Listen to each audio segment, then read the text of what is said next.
Hello everyone, कैसे हैं आप सब। एक बार पुनः शिव कोचिंग क्लासेस पर स्वागत है। उम्मीद करता हूं आप सब अच्छे होंगे, मस्त होंगे, बेहतर होंगे और आप सभी की पढ़ाई बेहतर चल रही होगी। प्यारे बच्चों, आज हम बात करेंगे क्लास 11 फिजिक्स में चैप्टर नंबर 3, 4 और 5। चैप्टर नंबर आपका बच्चों 3, चैप्टर नंबर 4 और चैप्टर नंबर 5, ये तीनों चैप्टर जो क्वेश्चन बैंक है उसके ऑब्जेक्टिव करने वाले हैं। हाँ, आप लोगों का भैया आज जब मैं वीडियो बना रहा हूं तो ये 27 अगस्त है और 28 अगस्त से पेपर है। तो जब भी आपका एग्जाम हो प्लेलिस्ट में आपको ये वीडियो मिल जाएगा। इसके पहले के वीडियो को आप लोग देख लेना, तैयार कर लेना एग्जाम टाइम में। ओके, चलिए शुरू करते हैं बच्चों। आज का पहला प्रश्न, निम्नलिखित में से कौन सी राशियां जो है सदिश राशियों का समूह है, इसमें आपको बताना है बच्चों।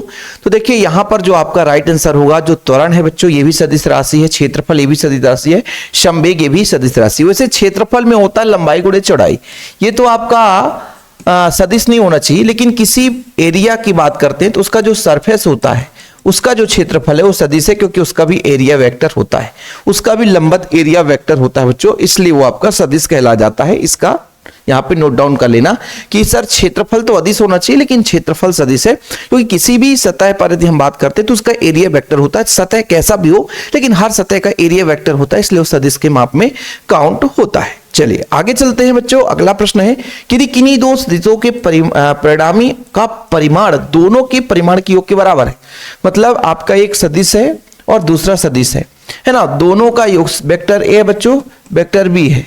बोल क्या रखा है कि यदि दो सदिशों के परिणामी, इनका परिणाम निकालें का परिमाण, इनके परिणामी का परिमाण दोनों के परिमाण के योग के बराबर कब होगा, जब ये बच्चों एक दूसरे के समानांतर हो। समानांतर का मतलब दोनों के बीच 0 डिग्री कोण हो, तभी इसका मान जो है ना दोनों के योग के बराबर होगा। तो ऑप्शन नंबर डी हो जाएगा।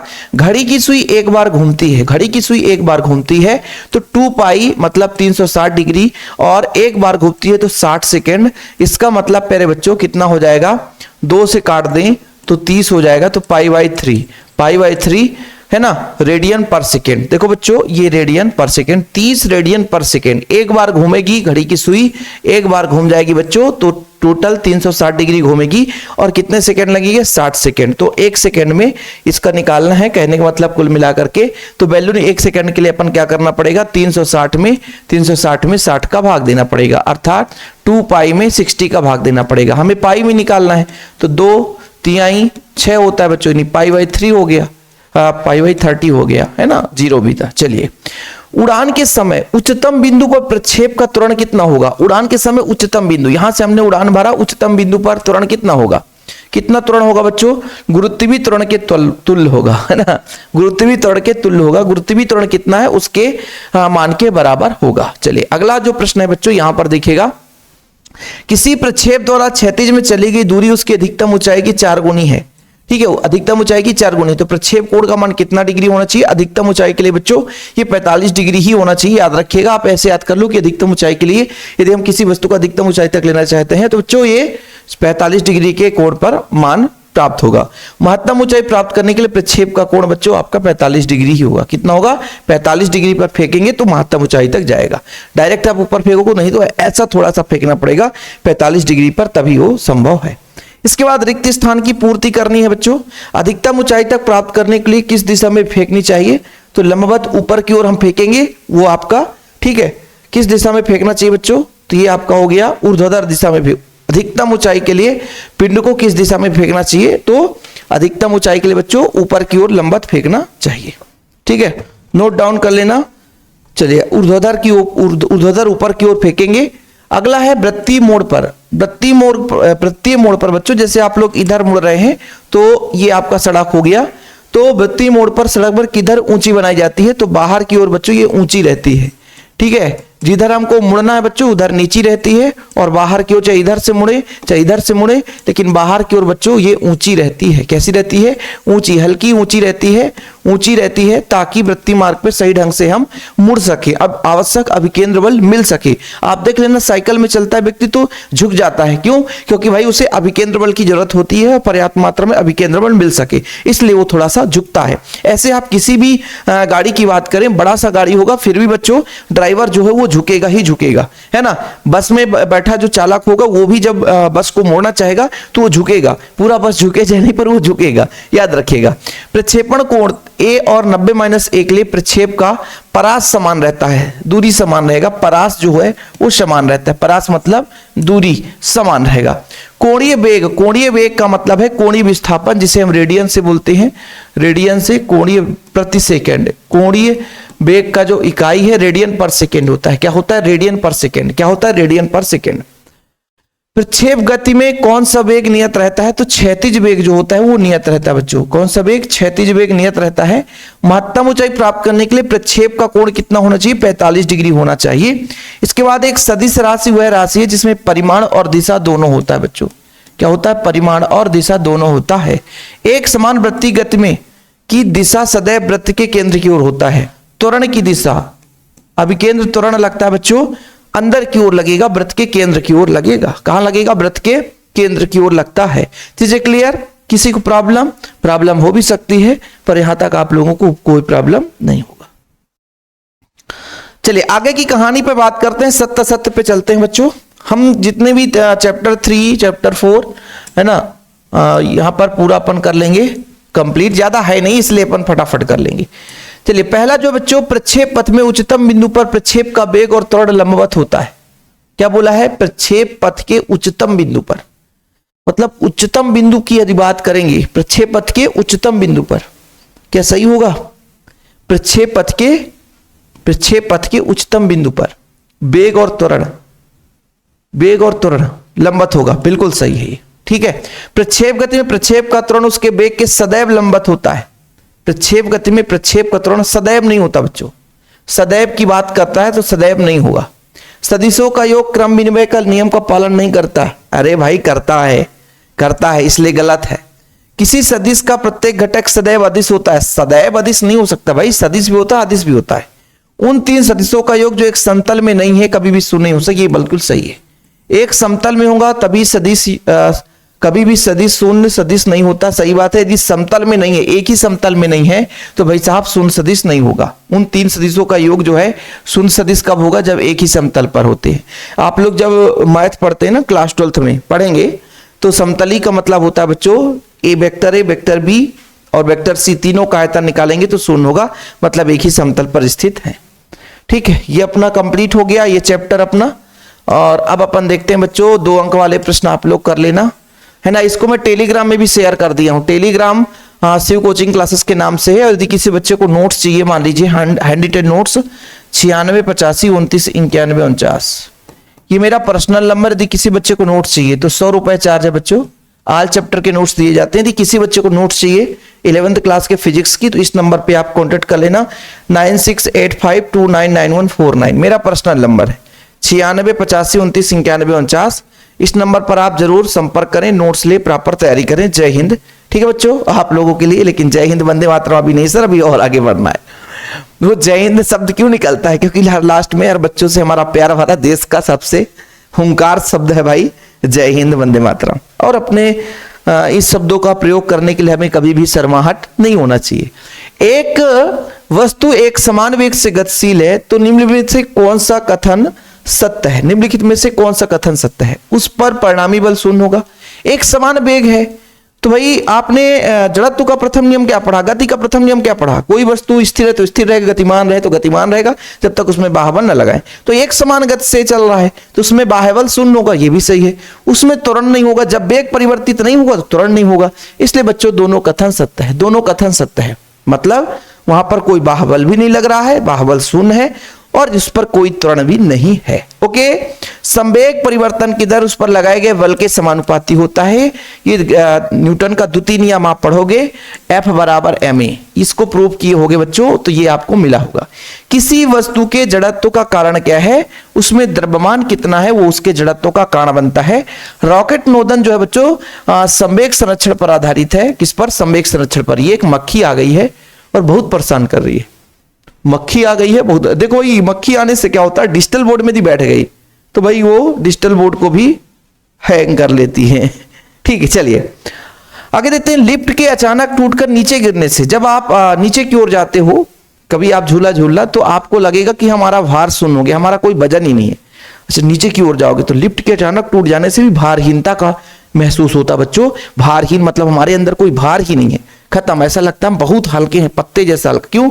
क्योंकि भाई पृथ्वी जो है बहुत तेजी से खींचता है। किसी वस्तु का द्रव्यमान, किसी वस्तु का द्रव्यमान, क्या? किसी वस्तु का द्रव्यमान, किसी वस्तु का द्रव्यमान उसके जड़त्व की माप होती है। प्रकृति में बल सदैव क्या होता है बच्चों? प्रकृति में बल सदैव कैसा रहेगा? बल हमेशा युग्मों में रहेगा। कैसे?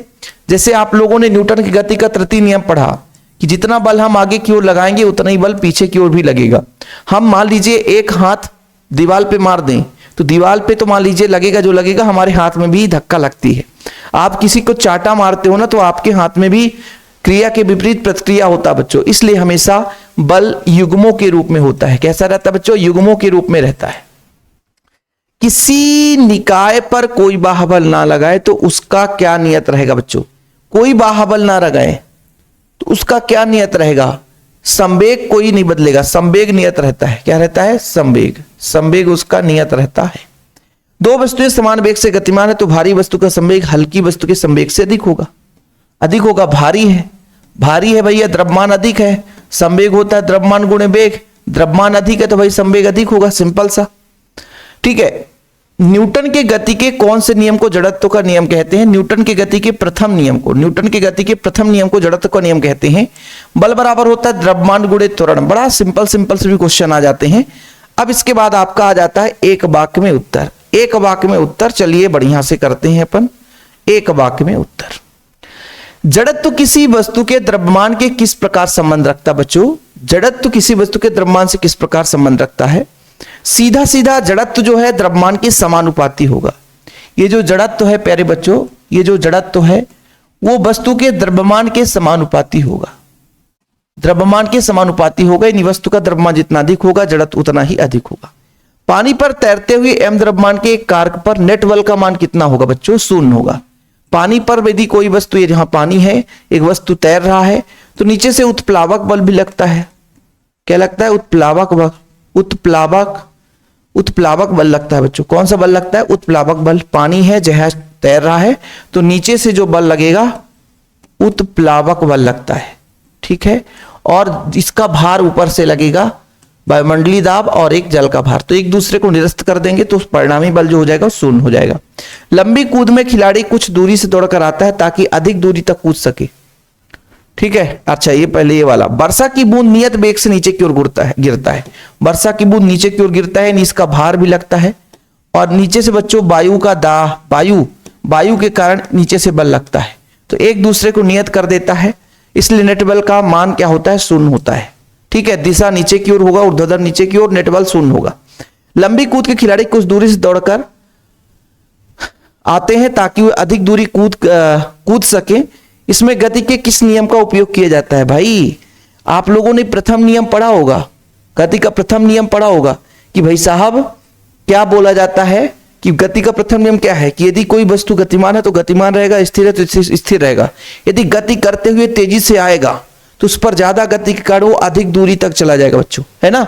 तो यहां पर इस गति का किस नियम का उपयोग होता है? तो यहां पर मैं न्यूटन की गति का प्रथम नियम ही बोलूंगा कि प्रथम नियम के ही आधार पर बच्चों ये आगे की ओर जाता है। ठीक है। अगला, एक पिंड एक समान वेग से चल रहा है। एक पिंड एक समान वेग से चल रहा है, क्या उसके वेग को नियत रखने के लिए बल की आवश्यकता होगी? एक पिंड एक समान वेग से चल रहा है।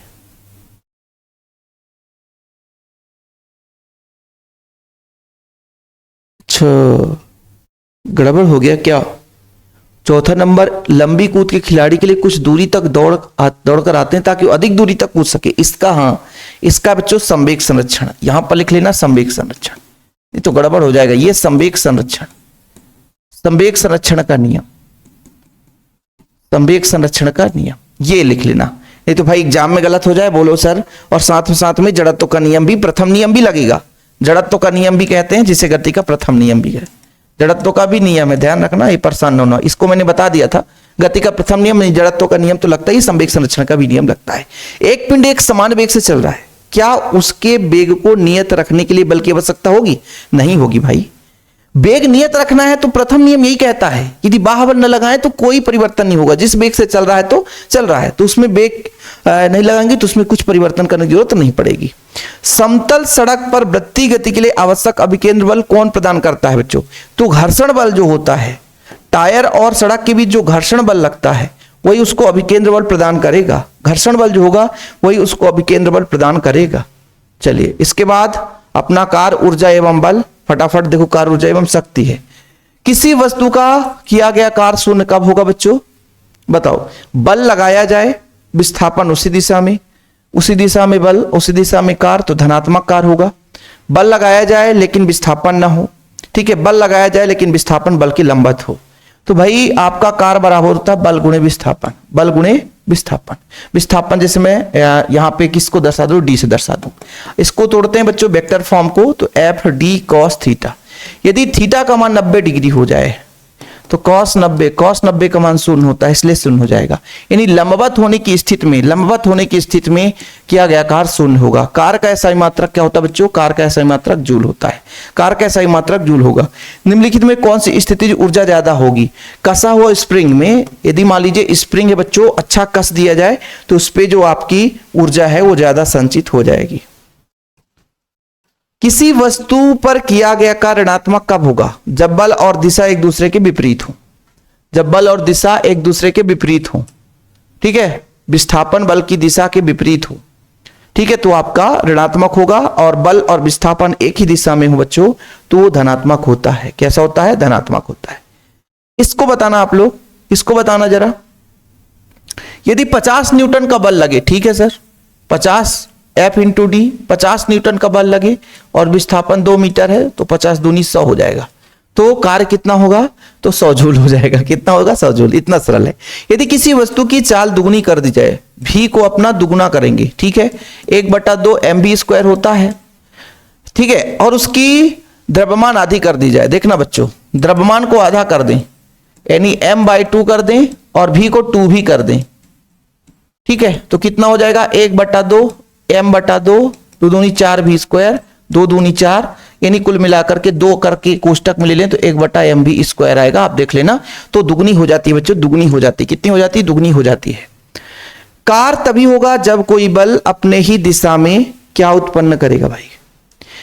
कार्य होगा जब बल लगाएं तो उसमें विस्थापन हो। यदि विस्थापन नहीं होगा तो यदि बल का मान 0 हो तो भी कार्य 0 होगा, विस्थापन 0 हो तो भी 0 होगा, और एक दूसरे के लंबवत हैं तो भी 0 होगा। ठीक है, कंडीशन है बच्चों कि कार्य तभी होता जब कोई बल अपने ही दिशा में क्या करेगा? विस्थापन उत्पन्न करेगा, विस्थापन लगाएगा, तभी उसमें क्या है बच्चों? कार्य संभव। गतिज ऊर्जा वस्तु की गति, ये चाल, गतिज ऊर्जा वस्तु की गति चाल वेग पर निर्भर करती है। वेग के गतिज ऊर्जा, देखो भाई गतिज ऊर्जा का फार्मूला होता है 1/2 mv², तो वेग के वेग के वर्ग पर निर्भर करता है। देखो ना mv², ये कैनेटिक एनर्जी है फिर बच्चों, कैनेटिक एनर्जी 1/2 mv² हो जाएगा। किसी वस्तु पर किया गया कार्य उसके किसमें परिवर्तन के बराबर बराबर हो बच्चों? बताओ, आप लोगों ने पढ़ा कार्य ऊर्जा प्रमेय? गतिज ऊर्जा की परिवर्तन के बराबर होता है बच्चों, गतिज ऊर्जा। तो यहां पर लिख लेना, किसी वस्तु में किया गया कार्य उसके गतिज ऊर्जा में परिवर्तन के बराबर होता है। किसी वस्तु की गुरुत्वीय स्थितिज ऊर्जा किस पर निर्भर करती है? गुरुत्वीय स्थितिज ऊर्जा mgh, तो ऊंचाई पर निर्भर करती है, h पर निर्भर करती है। किस पर? ऊंचाई पर निर्भर करेगी। संघट्ट के दौरान क्या सदैव संरक्षित रहता है? तो क्या संरक्षित रहता बच्चों? कुल ऊर्जा और संवेग, और संवेग संरक्षित रहती है, और कुल ऊर्जा। और अब हम पसीना पसीना हो चुके हैं। बाकी टीचर स्वयं सही जोड़ी बनाएं, सही जोड़ी बना करके बच्चों को प्रोवाइड करें। तो देखो भाई, अब पेपर कल से शुरू होगा, कितना आता है क्वेश्चन बैंक से आप लोग बताइएगा।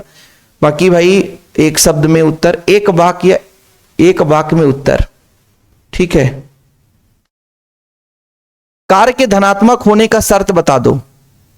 अब देखो, एक में कार्य का ऋणात्मक होने का शर्त और एक कार्य का धनात्मक होने का शर्त यहां पे पूछा गया है।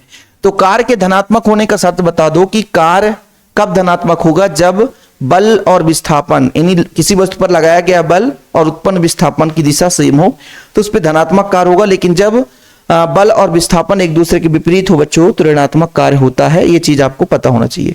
कार्य का SI मात्रक जूल होता है, विमीय सूत्र होता है ml² (10⁻²). ठीक है। द्रव्यमान m की किसी वस्तु को ऊंचाई s तक ले जाने के लिए स्थितिज ऊर्जा होता है mgh। क्या होता है बच्चों, mgh। ठीक है, किसी खिंची हुई स्प्रिंग की संचित ऊर्जा 1/2 kx² होता है बच्चों। ठीक, गुरुत्वाकर्षण बल द्वारा किस स्थिति में ऋणात्मक कार्य किया जाएगा, गुरुत्वाकर्षण बल द्वारा किस स्थिति में ऋणात्मक कार्य किया जाएगा, तो ये आपके लिए होमवर्क है। ठीक है, एक क्वेश्चन आपके लिए होमवर्क, कमेंट बॉक्स में बताइएगा। कार्य ऊर्जा प्रमेय बढ़िया है, संरक्षी बल, असंरक्षी बल, प्रत्यास्थ संघट, अप्रत्यास्थ संघट के बारे में बढ़िया बढ़िया क्वेश्चन है, आप लोग तैयार कर लेना भाई साहब। और इस तरीके से हमने फिजिक्स के जितने चारों पांचों चैप्टर थे उसके ऑब्जेक्टिव हमने पहले पार्ट 1 पार्ट 2 करा और पार्ट 3 में पूरा तीनों चैप्टर के करा दिए। ठीक है, इस तरीके से अपना क्लास हो जाता है समाप्त। हाँ, वीडियो पसंद आए तो लाइक करके शेयर करें, चैनल पे पहली बार आए हैं चैनल को सब्सक्राइब कर लें। जय हिंद, वंदे मातरम।